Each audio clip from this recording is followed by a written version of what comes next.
بسم اللہ الرحمن الرحیم۔ السلام علیکم۔ پہلی ملاقات، قسط نمبر 16۔ شام کے 8 بج رہے تھے۔ موسم بہت ہی عجیب سا ہوا تھا۔ کالی گھٹا ہر طرف چھائی ہوئی تھی، لیکن ٹھنڈی ہوا چل رہی تھی۔ اگر ایک طرف دیکھا جائے تو موسم کافی ٹھنڈا اور حسین تھا، مگر لازمی نہیں ہر خوبصورت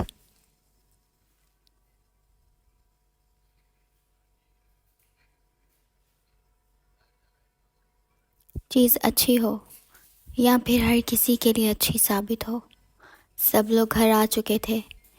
کمیل کو آفس سے آئے 1 گھنٹہ تو ہو چکا تھا، مگر وہ اپنے کمرے میں بیٹھا کچھ فائلز اور کچھ میلز چیک کر رہا تھا۔ بہت کام تھا کمیل کو۔ کمیل ابھی بزنس میں نیا تھا، لیکن اس نے بہت جلدی ہی بزنس کی دنیا میں اپنا نام بنایا تھا۔ کمیل شاہ بزنس کی ایک دنیا جو اس نام سے جلد واقف ہوئی تھی۔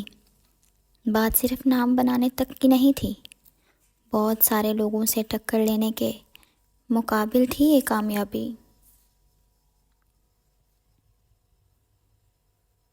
بہت سارے لوگ کمیل شاہ کے دشمن بن چکے تھے۔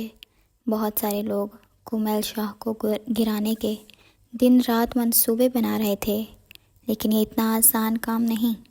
وہ لوگ صرف پلاننگز کر سکتے تھے، لیکن بگاڑ کچھ بھی نہیں سکتے تھے۔ کمیل شاہ اپنے آپ میں ایک طاقت کا نام تھا، اور ذہانت سے بھرپور تو وہ ہے ہی۔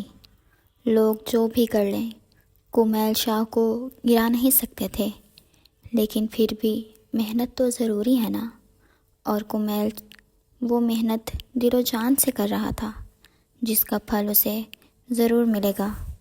دوسری طرف شہیر اور حنین بھی گھر آ چکے تھے۔ وہ تینوں ہی اپنے اپنے کمروں میں موجود کام کر رہے تھے، جب رضیہ بی نے آ کر انہیں کھانے کے لیے بلایا۔ تھوڑی دیر بعد وہ تینوں نوجوان لڑکے بھی سب کے ساتھ کھانے کے ٹیبل پر موجود تھے۔ سب نے کھانا شروع کیا۔ آج ماہی حنین کے سامنے نہیں بیٹھی تھی۔ ماہی سے تو صبح ہوئی نظر انداز نہیں بھولی گئی تھی، تو وہ کیوں اس بے دل اور بدتمیز شاہ کے سامنے بیٹھتی؟ اس لیے وہ شہیر کے ساتھ بیٹھی، جس لائن میں حنین بیٹھا تھا وہاں بیٹھی۔ مطلب کہ اگر حنین اسے نظر چرا کر ماہی کو دیکھنا بھی چاہے تو نہ دیکھ سکے۔ حنین نے یہ دیکھ شہیر کا سر پیچھے کر ماہی کو دیکھا۔ ابے یار کیا ہے؟ دیکھنا ہے تو سامنے جا کر بیٹھ جا، مجھے سکون سے کھانے دے۔ شہیر روانگی سے آہستہ آواز میں بول رہا تھا۔ جب شہیر کی نظر حنین پر پڑی اور ساتھ ہی شہیر کے الفاظ درست ہوئے، میرا مطلب ہے آپ، شہیر نے فوراً سے کہا۔ شہیر بھولا مت کرو، باس ہوں تمہارا، حنین پلیٹ سیدھی کرتا ہوا بولا۔ اوکے باس، شہیر نے جواب دیا۔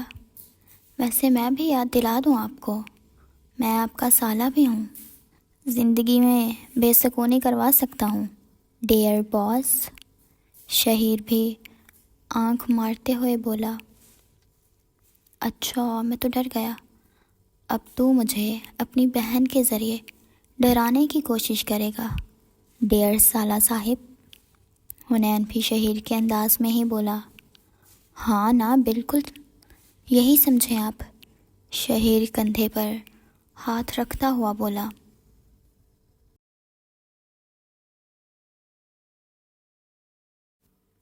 شاید یہ پہلا سالہ تھا جو اپنے بہنوئی کو اپنی بہن کے ذریعے ذلیل کرنے کا سوچ رہا تھا۔ جا بچہ، کروا لے اگر کروا سکتا ہے اپنی بہن کے ذریعے کچھ، حنین نے بھی چیلنج دیتے ہوئے کہا۔ جب شہیر نے گہرا سانس لیا، کیونکہ اسے معلوم تھا اس کی بہن خود رونے دھونے سے نکلے گی تو کچھ کرے گی۔ ہاں بس ہو گئی بولتی بند، حنین نے اسے دیکھتے ہوئے بولا جب شہیر نے بے بسی سے سر ہلایا۔ چل کوئی بات نہیں، تیری قسمت میں نہیں دھمکانا، حنین ہنستے ہوئے بولا۔ پھر انہوں نے بھی کھانا شروع کیا۔ ابا جی، ہمیں آپ سے کچھ ضروری بات کرنی ہے، عشرت بیگم مخاطب ہوئیں۔ جی بیٹا بولیں، کیا بات کرنی ہے؟ آنا صاحب نے کہا۔ میں سوچ رہی تھی کہ جب رہنا یہاں ہے تو کیوں نہ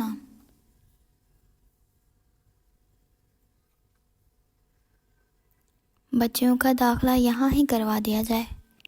منیہا کی یونیورسٹی میں تینوں ساتھ ہی آیا جایا کریں گی، کسی قسم کی کوئی بھی پریشانی نہیں ہوگی۔ اریہا بھی ان کے ساتھ داخلہ لے لیں اور ماہی کی بھی مائگریشن کروا لیں۔ پڑھنا تو ہے ہی، کیوں نہ جلدی ہی یہ سب کر لیں تاکہ پڑھائی کا مزید حرج نہ ہو۔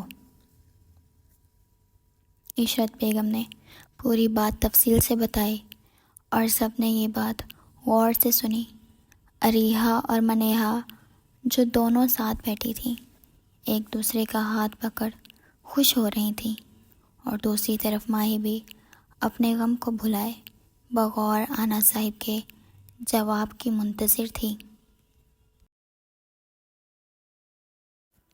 جی بیٹا، یہ تو بالکل صحیح ہے، بس 1-2 دن میں ان کا داخلہ کروا دیا جائے تاکہ یہ لوگ سکون سے پڑھائی کر سکیں۔ بلکہ 1-2 دن کیوں، کل ہی جائیں یہ لوگ، آنا صاحب نے کہا۔ کل یہ لوگ چلے جائیں، ان کا کام ہو جائے گا، حنین نے کہا۔ حنین بھی تو اسی یونیورسٹی سے پڑھا ہے اور بہت سارے ٹیچرز کو جانتا ہے، اجمل صاحب نے کہا۔ جی بس ٹھیک ہے، بچیوں صبح ریڈی رہیے گا، حنین آپ لوگوں کو لے جائے گا، عشرت بیگم نے کہا، جس پر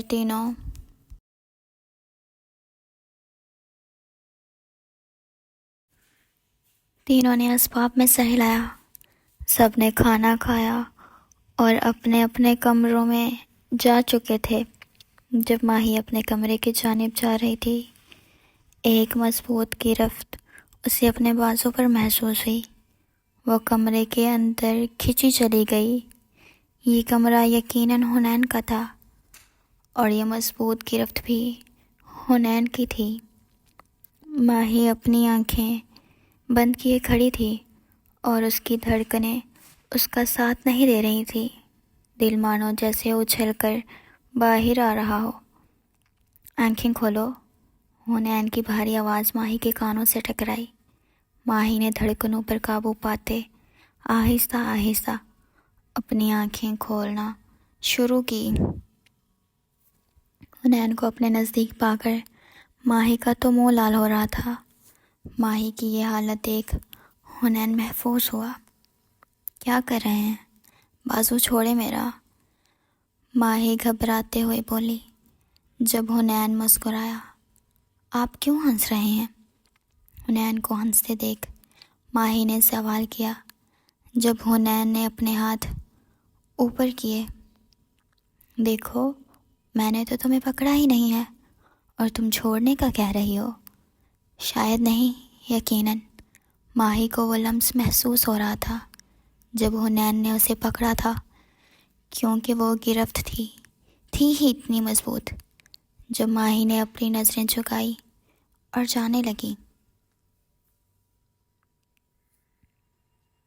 رکو، کیا میں نے تمہیں جانے کو کہا؟ حنین گھومتا ہوا سامنے آیا اور پاکٹس میں اپنے ہاتھ ڈال کھڑا ہوتا ماہی پر نظریں جماتے ہوئے بولا۔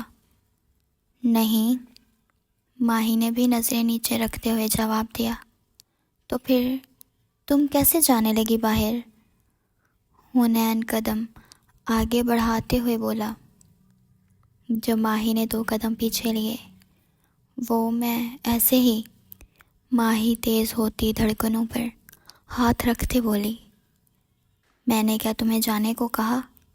حنین پھر 2 قدم آگے بڑھاتا ہوا بولا۔ نہیں، ماہی نے پھٹتے دل سے جواب دیا۔ تو پھر کیوں جانے لگی؟ حنین مسلسل اپنے قدم بڑھا رہا تھا۔ سوری، ماہی نے اپنے قدم پیچھے لیتے ہوئے کہا۔ اور یہ کس لیے؟ حنین نے سوال کیا۔ وہ تم تو مجھے بدتمیز اور بے دل شاہ کہتی ہو، کہیں یہ اس چیز کے لیے تو نہیں؟ حنین بھی آج اسے تمام کی گئی غلطیاں یاد کروانے کا سوچ رہا تھا۔ ماہی کی آنکھوں میں آنسو آنا شروع ہو چکے تھے، مگر نظریں سٹل نیچے ہی تھیں۔ کچھ پوچھ رہا ہوں تم سے، حنین نے روبدار آواز میں کہا، جس پر ماہی گھبرا گئی۔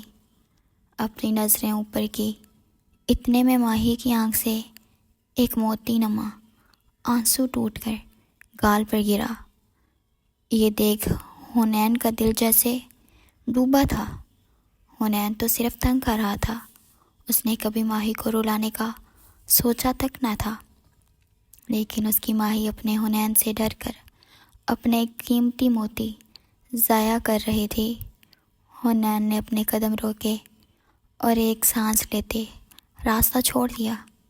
وہ سوچ بھی نہیں سکتا تھا، وہ ماہی جو اپنے حنین سے لڑتی رہتی ہے، وہ رو بھی سکتی ہے۔ تم دوبارہ میرے سامنے سے نہیں اٹھو گی، بالکل میرے سامنے بیٹھ کر تینوں وقت کا کھانا کھاؤ گی، بس یہی کہنا تھا۔ اب تم جا سکتی ہو، حنین کہتا ڈریسنگ روم کی جانب بڑھ گیا۔ جب ماہی نے اسے جاتا دیکھ خود بھی کمرے سے بھاگتی آنسو صاف کرتی ہوئی گئی اور جاتے ہی کمرہ لاک کر لیا۔ اسے تو حنین نے کچھ کہا ہی نہیں تھا، تو پھر کیوں رو رہی تھی؟ وہ اس نوجوان کو اپنے پاس اکیلے دیکھ گھبرا گئی تھی اور رونا شروع کر دیا۔ کچھ دیر تو روتی رہی، ایک تو یہ گھبراہٹ اور دوسرا حنین کا اس پر توجہ نہ دینا اور نظر انداز کرنے کا غصہ، وہ سب کچھ آنسو کے ذریعے ماہی خود سے نکال رہی تھی، کیونکہ وہ سوال تو کر نہیں سکتی تھی۔ جب ماہی کے آنسو خشک ہوئے تو خود پر شرمندہ ہوئی، کیونکہ وہ بنا کسی وجہ کے حنین کے سامنے رو کر آئی تھی، جبکہ حنین بھی یہی سوچ رہا تھا کہ نہ تو اسے کوئی غلط لفظ بولا، نہ ہی کچھ اور کہا، تو پھر کیوں؟ خیر ماہی کی رات شرمندگی اور حنین کی پریشانی میں گزر رہی تھی، اور نہ جانے کب دونوں کی آنکھ لگ گئی اور نیند کی وادیوں میں اتر گئے۔ جاری ہے۔